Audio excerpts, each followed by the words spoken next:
আজ আমার ক্রাশের বিয়ে, সে উপলক্ষে আমি এক মুখ্যম কাজ করেছি। ক্রাশের উপর জিন চালান দিয়েছি।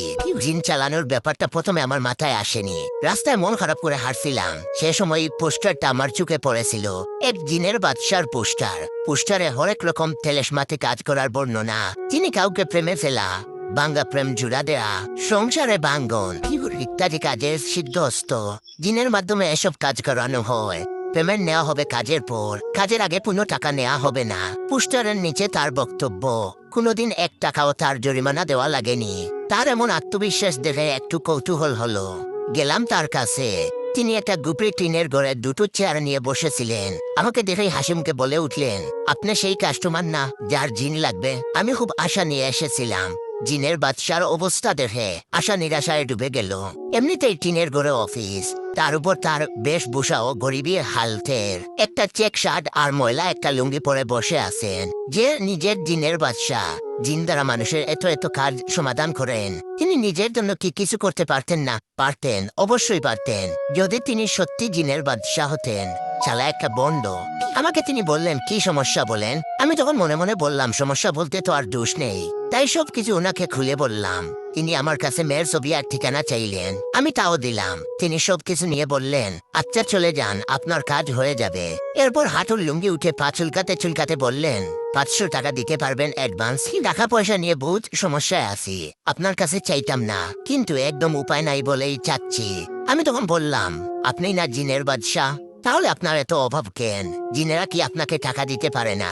উনি তখন হতাশ গলায় বললেন, না রে বাবা, ওরা দিতে পারে, কিন্তু চাই না। চাইলে তো ওদের কাছে আমার দাম থাকবে না, তখন আর আমাকে বাদশাহ বলে মানবে না।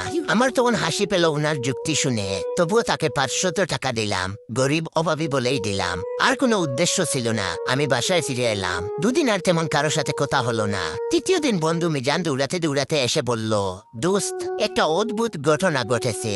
আমি তখন বললাম, কি? তখন সে বলল, চৈতির বিয়ে ভেঙে গেছে। আমি তখন বললাম, সত্যি? তখন সে বলল, হ্যাঁ সত্যি। তারপর মিজান সব কথাই জানালো। বিয়ের স্টেজে উঠে চৈতি হঠাৎ অদ্ভুত আচরণ করা শুরু করলো। পাগলের মতো হাসে, কাঁদে, এরপর পুরুষের গলায় কথা বলা শুরু করে। মাঝখানে একবার বরকে ধরে মারতে যায়। 5জন মানুষ তাকে ধরে আটকে রাখতে পারেনি। পাত্রপক্ষ বাপ বাপ বলে পালিয়ে গেছে বিয়ের আসর থেকে। এসব শুনে আমার খুশি তখন দেখে কে, নিজের কানকে যেন বিশ্বাস করতে পারছিলাম না। আমি তখনই দৌড়ে বেরিয়ে পড়লাম বাড়ি থেকে। জিনের বাদশার সাথে দেখা করতে হবে, তার পেমেন্ট দিতে হবে। শুধু পেমেন্ট দিলে তাকে অসম্মান করা হবে, তার হাত পা ধরে চুমু খেতে হবে।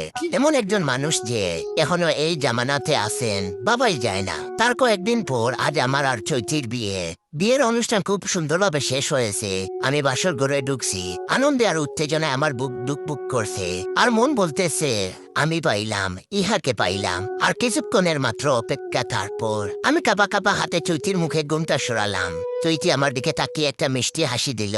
এরপর পুরুষের গলায় বলে উঠল, 10 হাত দূরে থাকবি। চৈতির আশেপাশে আসার চেষ্টা করলে দৌড়ে এমন উষ্টা দিব, সারা জীবন সোজা হয়ে দাঁড়াতে পারবি না। আমি তখন হায় হায় করতে করতে জিনের বাদশাকে ফোন দিলাম। তিনি তখন আমতা আমতা করে বলতে লাগলেন, একটা সমস্যা হয়ে গেছে। আমার জিন তো মেয়েটাকে পছন্দ করে ফেলেছে, এখন ওকে ছেড়ে আসতে চাচ্ছে না একদম।